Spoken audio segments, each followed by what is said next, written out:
So, ladies and gentlemen, please put your hands together for Monika, and thank you for spending your afternoon with us. While all of you, I'm sure, know Monika as the consulting editor of Mint, but I think she, at least for me, I don't look at her as a journalist. For a simple reason that she's got a very unique position and at the vantage point that she looks at things. She's of course has a master's in journalism. She's also a certified financial planner. And apart from the multiple stints that she's had with NDTV, Outlook Money, Bloomberg, ZTV, she did a 4-series successful TV show with NDTV. She's also been known to be a great practitioner, which means that she's been on a lot of ministry and government panels. I don't want to bore you with Sqrrl panel and Ghost committee and so on and so forth, but the fact is that people who matter have also recognized her and used her talent in shaping the regulations and the contours of the industry. So she comes with a very, very special pedigree of being both on the policy side, being a journalist, being a practitioner, which makes what she does extremely extraordinary, to say the least. So, thank you, Monika, and I thought we will take advantage of your presence and maybe talk about money.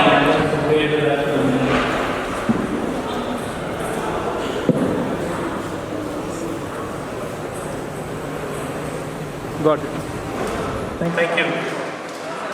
So, Monika, before we go any further, I think the best part when I was going through the book is, the way to describe it is that it is not a book, it is actually a conversation. So, it is more a repository of your experiences with handling customer queries, of your friends, family, and you, this is your second book. The first one was 2005, a good 13 years after the first one. So I think a good point to start would be if you could help us understand what made you revisit that whole journey and what does this book all about? How did you think of it? First of all, just let me say that I'm delighted to be here. And I was sharing my own little story with the WeWork staff here that I was a stay-at-home mom for about 7 years. And I still sort of did a little bit of work on the side. And it was me, my computer, and a room full. So I'm just saying I wish this kind of a place had existed 15, 20 years ago.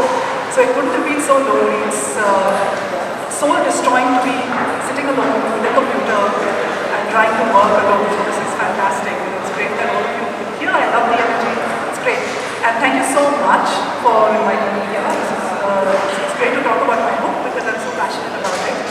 And there is a reason that the first book sort of died. I think they've remaindered it. When publishers remaindered the book, they basically kill it. No more copies are printed. A lot of you are entrepreneurs and you know that sometimes an idea is too raw and you need to grow far more for that idea to become, for it to resonate. So there is a lot of personal growth and understanding which happens. Technically that book is perfect. But I didn't, now when I revisit it, it didn't have a soul. It didn't have so much of my life into it.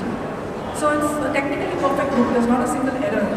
But that's not enough, because finally it's a conversation, it's about your life, it's about our lives, it's about this shared journey that the urban mass affluent in India are now on the way. So it's really about that, which is why I've put a lot of my personal stories in the book. There's lots to go by, but I'll pick up some of the things that you've written.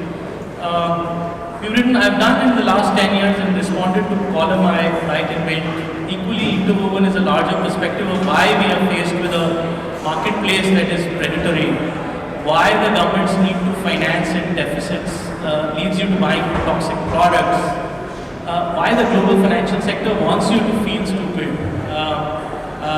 and that you are not a money dummy.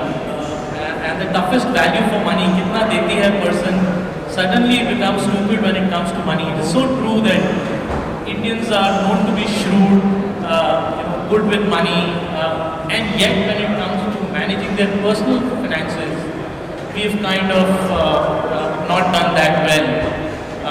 How has this come to you? Is this the growth that you're talking about that happened between?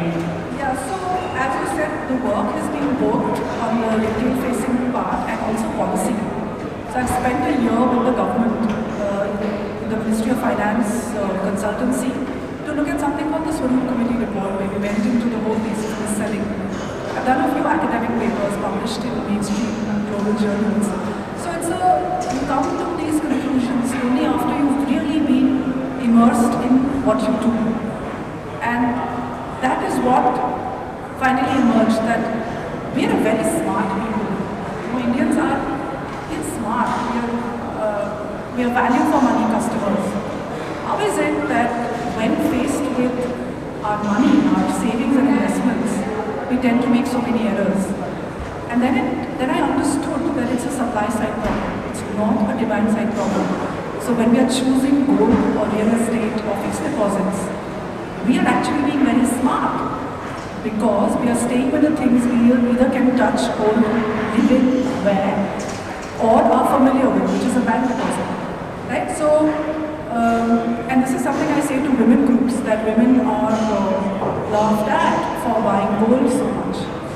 But given the fact that women are kept out of the family finances, traditional business houses, and even other places, a woman's goal is pretty much the only security she needs to have in a divorce or a widow situation. So I thought that the blame which is coming on the Indian household with the government, was the finance minister who said, stop buying gold. So this whole thing that you're stupid because you don't financialize your savings, I thought is an unfair charge, because you have set up the market so that it's open for cheating. We've done the right thing by being very careful. And despite that, of course, there's been, regulatory part of our markets have cheated investors. So through the book, you will understand. I'm saying go slow, understand. If you don't understand, don't. Stay with what you're comfortable with. So it's a lot of caution about the financial sector, saying that we do need to be careful. And with my policy and regulation piece, the work that I do, we're trying to make products safer. For instance, I've done a lot of work with SEBI on the mutual fund product. So when you now see the flows coming in, it's coming in because the product is pretty much mis-selling proof. There will always be accidents, there will always be products sold which are not appropriate. But the big monkey has been taken out of the product, and that is part of the policy fact that I read. That how is it that you can take learnings from meetings like this, plug it back into regulation, because you cannot police a million transactions. You will have to make rules which make accidents minimal. So I must, for people who are not aware, the recent round of changes by SEBI obviously mean that the commissions come down, but not just come down, they are also linked to the ultimate customer's well-being. And that, I believe, has made this product, which was always very, very well-intentioned, as Monika said, to a very large degree of mis-selling proof. So thanks for that hard work which is taken. Working with regulators is never easy. But I want to come back to another point that you talked about, which is also something very typical to Indians, which is the chalta hai attitude. Whenever we've spoken to people about creating an emergency fund or keeping some money aside for emergencies, it is never taken to be serious. It is always brushed aside, saying, it's not going to happen with me, and so on and so forth. You gave a very beautiful example of a couple of friends of yours who are living here in Gurgaon somewhere. It'll be nice if you can share it rather than me reading it out. You're absolutely right about that emergency fund. We don't look at as first building an emergency fund. And a lot of that, the book is sort of preparing us to go long-term in our investments. So the first piece is that we don't want to commit money long-term because we always think there'll be a short-term need. And these are real fears. I'm not dismissing these fears, these are all fears that we have. So I'm saying, what is it that we can do to put on these emergency belts so that I can release my savings for long-term investing? And one of these stories was really a friend who, there was a pregnancy, there was a job loss, and because of their emergency fund, they could tide over that situation. So you may build a plan basis through income, but then stuff happens. The woman can get pregnant and may need to quit work because there's a medical problem, and the guy gets fired. These things happen. If you have 6 months of your monthly expense in an account that you have labeled emergency, then you don't need to dip into your savings. Right? So this is also savings. But you've labeled it emergency. And in that labeling, you've created a pool of money that you will use in case something happens. And I want to go back to another beautiful thing the book talks about. And while it is not math, but it is behavioral finance, the book talks about labeling and giving names to your investments. And the analogy is that would you eat a chicken who had a name? So if you had a pet chicken and you used to call him Chiku, would you eat him up? You may not, right? You would look at him very differently. And I think it's such an important thing that you basically put your money in boxes, label them for various needs, goals, aspirations that you may have. And that is the center theme of the book actually, which is the philosophy about money box. So if you can talk about that a little bit. So some of the feedback on the book has been that I have answered questions people didn't know they had. So I have tried to make it I've done baby steps. So a lot of financial advice, a lot of things that you see in the media, a lot of communication is really about investments. They're telling you to do asset allocation, diversification, be regular. But how do you even get to a point where you start all of that? And one of the big problems that I have faced, and all of us have faced, is this comment that says that I don't know where my money goes. Is that true? Do people feel like I don't know where it goes? At the end of the month it's gone. I had a lot of money, I withdrew from the ATM, I used it, and it's gone. It's a simple trick. You are just taking out, you're separating your spending and your saving money. So it's a small intervention. But what the entire communication of the book is to say, how can I make it simple so that I don't have to spend time on this every month? How do I automate some of this so that every month I don't need to take these decisions? And one of the things that I personally have done is that I have actually 3 bank accounts. And I've labeled them, I've got an income account into which all the income that I get, any money, anything which inflows into my account, into my life, goes into that account. In my head I've labeled it income account. We also know approximately how much we spend every month. Right? So if you're all in the lab, maybe you're spending 60,000, 70,000. So the minute my salary hits my account, income account, I take that much out, whatever your number is, and put it into a second account, and I call it spending account. And the remainder, I put into a third account, which I call investment account. And I don't even start thinking of investments right now. I'm just saying that now I'm just going to separate these 2 streams of money. And I don't have to get it perfect the first month. A lot of you will be earning for 40, 50 years. So it's okay to have a 6-month experimentation. It's like a sandbox where you see how much is it that I really need every month. Right? And how much can I live by? If you are spending 100% of what you're earning, there's obviously a problem. So it's nice to start small, take 10% out and put it into your investment account. But what happens when you make a bit of a broad budget is that budgets don't get boring. One of the most boring things is to mark down what you spend on. So much of this, so much it's boring. And you have so many more interesting things to do. So can we work with a sort of a umbrella number and keep on spending? I mean, each person is different. Keep on spending within that. And your investment account begins to build month on month. And this is something which has happened in 100% of the cases, where 6 months later, people who've done this have come back and said, I did not know I could save so much. This is money not even invested, it's just sitting in your savings account. It's earning 3.5%.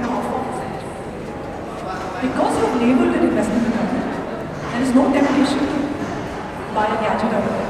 There's no temptation to dip into that and go for a holiday. And these insights are coming from this branch of economics called behavioral finance. There's been Kahneman, Taylor, all that extremely important work. And now it's academically proven that when we label something, we are very, it's a human trait not to want to violate that label. So by labeling these accounts, you're tricking yourself into not dipping into that account. So this is like the first baby step. We're just doing our own cash flow. So the entrepreneurs understand cash flows, but each of us needs a cash flow system. And when you start doing this 3 account, your cash flows are in place. Absolutely. And I think that's the best part about the book that I like, that it is not approaching us readers from a level of 30,000 feet and giving gyan. It is actually coming from somebody who's practically experienced the pains of handling their money over the last couple of decades. And therefore I want to go back and draw from the chapter which is about finally we are investing. And Monika really shared her pain of really starting out as a young couple and then the joys of parenthood, but then the whole debate that any young working mom goes through, that should I now be taking care of my child or should I go back and continue my career, and of course the finances attached with it. I think it will be nice if you can maybe just take them how the seeds of the frugality and the lessons of investing really started from there, because you mentioned that those learnings were priceless. What happened in that tenure was priceless. So I think simple story. Most brave women continue to work. I took a cop out. I decided to quit and stay at home. So we moved from a two-income house. And this is many years ago. This is for 20 years ago. 20 years ago. My daughter's now 21. She's in a master's course. So we went from a two-income house to one-income house, and the decision to quit was really my desire to be there for her. So there was no one forcing or telling me what to do. So when you make a decision because of the right reason, then everything else falls into place, which meant far less money. We had extended family to support. So yeah, it just meant that we didn't eat out at all for a few years. It meant that there weren't many new clothes, there were no vacations at all. And so I still remember that I was working, I would maintain some kind of work. I would take any work, editing work which would come and make just a little bit more of the bills. The first AC I think I bought in 2000, 2001. It wasn't that far back. It seems unbelievable now, okay, but it wasn't that far back. And I remember I got some editing work. And I first earned that money and then I bought the AC. So you sit in that sweltering Delhi, 40 degrees heat, and you're working. But I wouldn't spend the money I didn't have. So my thing was, I will earn first, then I will enjoy that luxury. So it's far easier now because of financing and all the other things. But delaying gratification somewhere is far sweeter. And it also teaches you the value of this whole money. And the other thing which is very important is that your kids imbibe what they see. So it's impossible to get my daughter to buy things because she's got that whole I will only spend if I need it. It's imbibed, she's grown up seeing us do what we do. So I have the pleasure of having a daughter who desire to have branded shoes, clothes, bags, nothing. So I have to actually force her to buy stuff. Because she's like, no, I don't need. So she's grown up in a house where she seen us do for ourselves what we didn't even tell her to do. So it has sort of multiplier benefits when you approach a need rather than a greed. So we don't starve ourselves, but really it's about, do I really need something? If I don't, why will I pay you to carry your brand or my one? And the fact that she claims you that you keep talking about money all the time. The other thing I want to talk about is something that we touched in our introductory remarks, which was about the fact that, and I'm going to actually read that I'm a money dummy. I don't know anything about investing. Said with the right toss of head and eye roll, the dialogue conveys much more than words. It says money is gross. I'm too cool to spend my time thinking about it. It says I have better things to do than to do banyagiri with profit and loss. Leave that to the traders. What it actually means, I don't know anything about investing. I'm so afraid of the future that I'm frozen. And I think this is an easier path that a lot of people take today. To say that, this is confusing, boring, jargonized, why should I do banyagiri? I'm rather better off spending rather than saving. That's an important problem, and that is something that we see every day at Sqrrl, right? When we did a conversation with some of our customers, target customers, they told us investing तो उनके लिए जिनके पास पैसे हैं, मेरे पैसे तो 20-25 तारीख को खत्म हो जाते हैं. A cultural thing to spend and not save. And you're also basically saying that don't be a money dummy. But how do we as a society really tackle that challenge? One way is to say you imbibe those values and walk those values so that the kids pick it up. But tell us more about this part of your realization.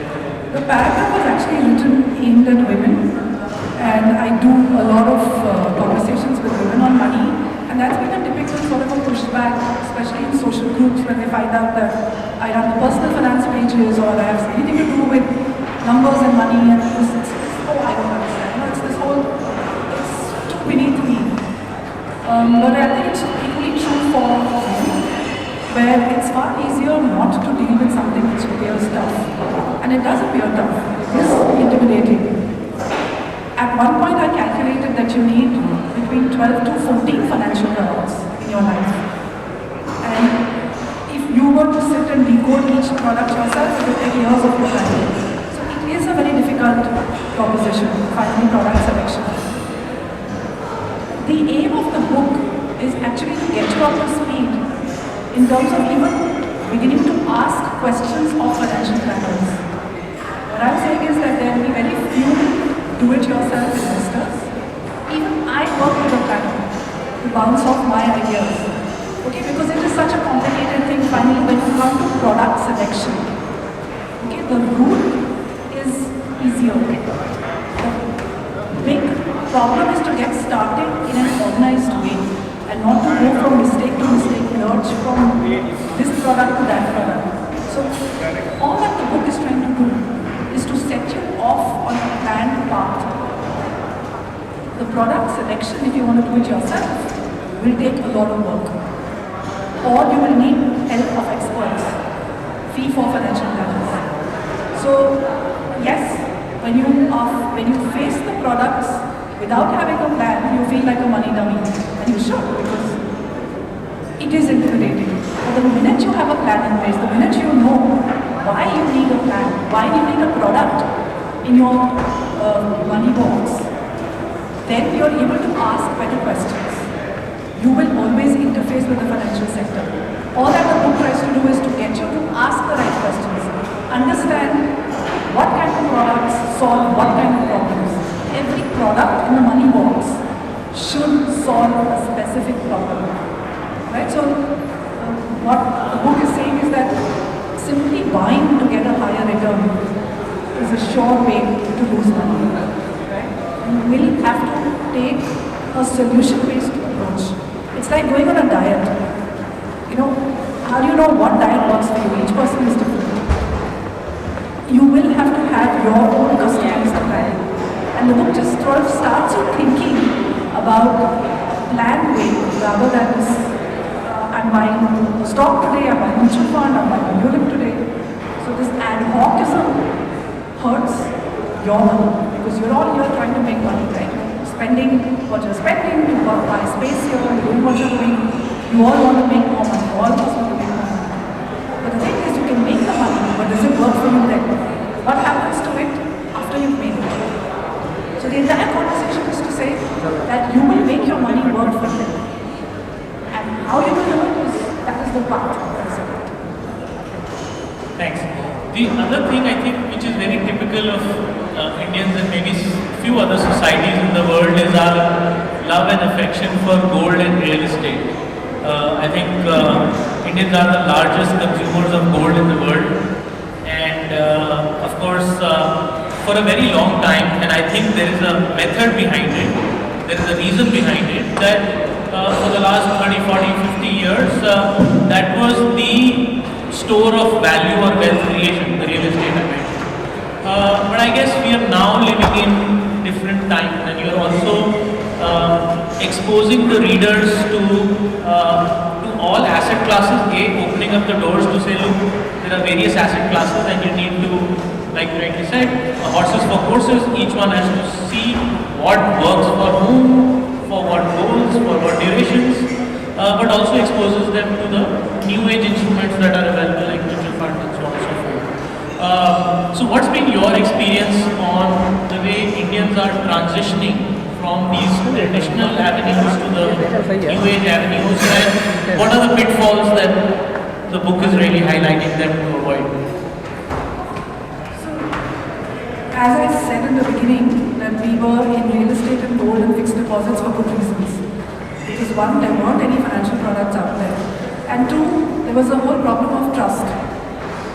But the transition from real estate and gold actually has become easier over the last few years because we've seen the values really fall. And there has been a realization that real estate is not just a one-way up street, especially after the ghost towns of Greater Noida. There won't be a 40-plus person in Delhi who's not got a JP property which is not going anywhere.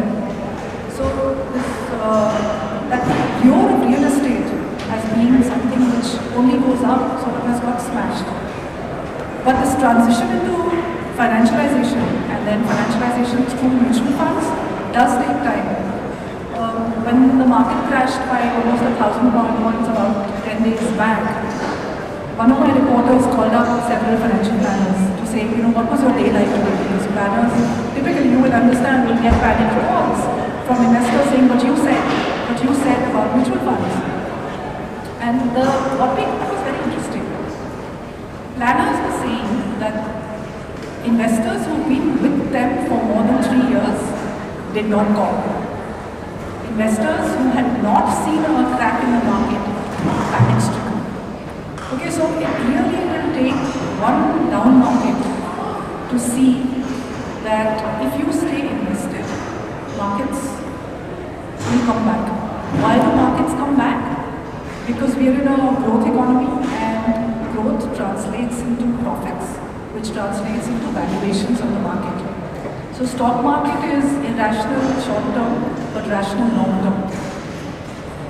Steady investors through SIPs have understood this. So planners simply didn't have to bother with their own clients and held the new clients along. No, I think I couldn't agree with you more, and I want to bring back that whole thing. We've got calls in the last few days, and I want to bring back that point that you made about naming your goals. So one of the features that we have is about goal based. So the fact is, the moment you have a goal attached to a particular investment, then the conversation becomes far more simpler and better and scientific. To say you had saved this for a particular goal which is 5 years from now, markets are off 3, 4, 5% from a portfolio perspective, that does not necessarily change your goalpost or your journey. And and therefore you don't need to be worried that much. So I think I'm just trying to connect the dots from the fact that if your investments cannot be a rudderless ship because somebody said make an investment. If they are linked to a goal, that journey is far more scientific and predictable. Absolutely. And I think to sum it up from your perspective, the book does it beautifully by using my favorite example, which is to say, at the end of the day, your investments have to be looked at like a thali. Now the thali has everything, an Indian thali specifically has everything in it. It's got carbs, protein, sweet, papad, salad, everything. And at the end of the day, you need to pick and choose what variety do you want and what quantities do you want which are right for you. And I think that's the same approach that one can look at or should look at while building for their financial wellness, planning your finances. So that is really nice. Yeah, so I just want to say one thing here. A lot of people call up and say, debt funds are doing well now, or now I buy mid-cap funds. So till about 18 months back, the whole conversation was I'm buying mid-caps. And so my pushback would be, can you have a meal only of a pickle? So I will equate a mid-cap fund or a stock to pickle because it gives you that return kicker. A small cap and a mid-cap fund is a return kicker, but the risk is equally high, risk is coming home today to a lot of people. Would you have a meal only of carbs, protein, or just protein and chowder, or would you have a balanced meal? So, especially when people say that, is this the time to buy debt funds? I say it is always a time. You will always have a debt fund in your portfolio. Like in your thali, you will always have a mixed batch of things. You will always have equity. Even at age 80, you will have equity. Even when the markets have crashed, you will have equity. You will always be invested.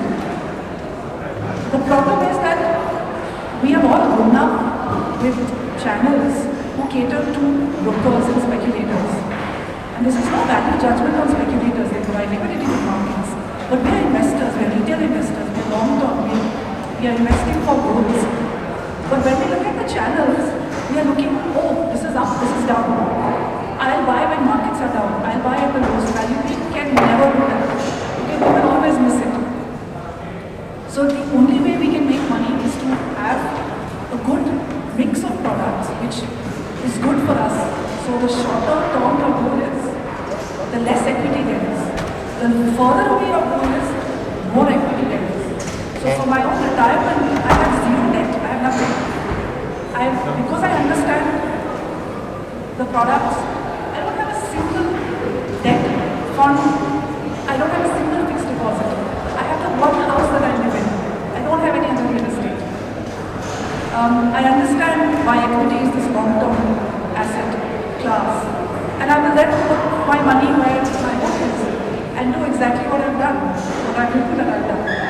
So really it's about having, each product has a role, and then once you understand that, you will never ask that question.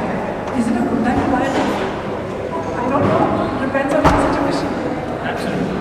I think that's fantastic. And I want to come back to the last note, the high of the book, which is from a practitioner's perspective, gives you the greatest amount of joy. And Monika talks about an incident where she was visiting Auroville and some unknown person called out to her and started chatting up with her. And actually, why don't you give the story away? It's better. Pondicherry in Auroville is a visit that we make annually. We are devotees of Mother and Children Window, and that time we were sitting in Auroville, just after Matrimon there. And that is the time I think my NDTV show was on, I had just finished. And there's a conversation going on, and this gentleman came from far away and came up to a table. We were sitting in a cafe there, and says Monika Halan herself. So I'm saying, who is this guy? And then he said, you're the reason I'm here today. I said, what? He said, I had called on your NDTV show. I had shown shown you my portfolio. I was in the army. No, I showed you my portfolio, and you had said I can retire. And then something clicked. I said, you're the army guy.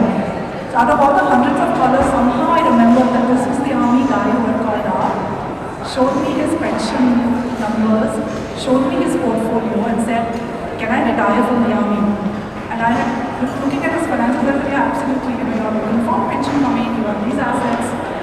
And he actually then did take the call and had joined Automobile. He was an Automobile, and he was living there. So at that moment, this whole thing of the responsibility of someone's life, I got goosebumps saying that what if I had made a mistake? My goodness, it's just very scary. If you are an advisor on people's money, you're an advisor on their lives. And so I'm delighted to meet people actually who say, because of you, I'm not in a unit. Because of you, I didn't buy a bad product. Because of you, it just sort of gives you the reason to go on and keep doing this.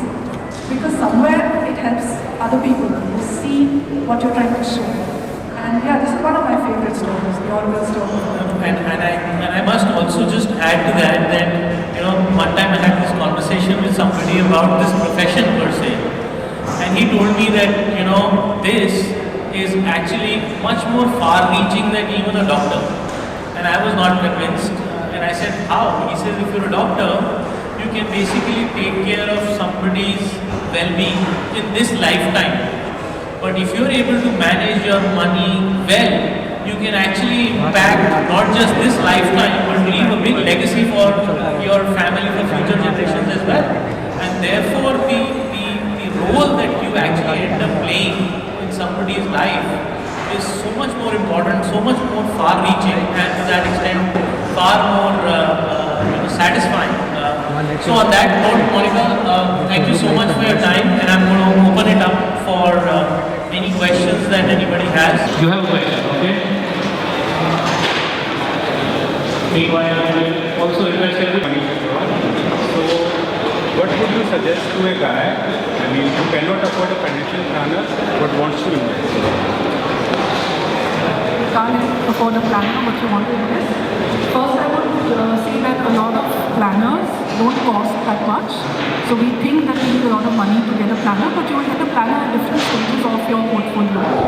So for a startup portfolio, you may even get a robo-advisor who will do the basic work for you. But if you really want to do it yourself, then, as I said, the exchange-traded fund route is the best. If you don't know enough to buy a managed fund, then the exchange-traded route is the best for your long-term investing. Right? But if you want a structured approach, maybe then you do a little bit of reading to figure out what kind of plan that you personally need, what kind of products you would need in that plan, and then get down to choosing the products. Right? So for your longer term investing, without a managed fund, exchange traded fund is what you will end up buying.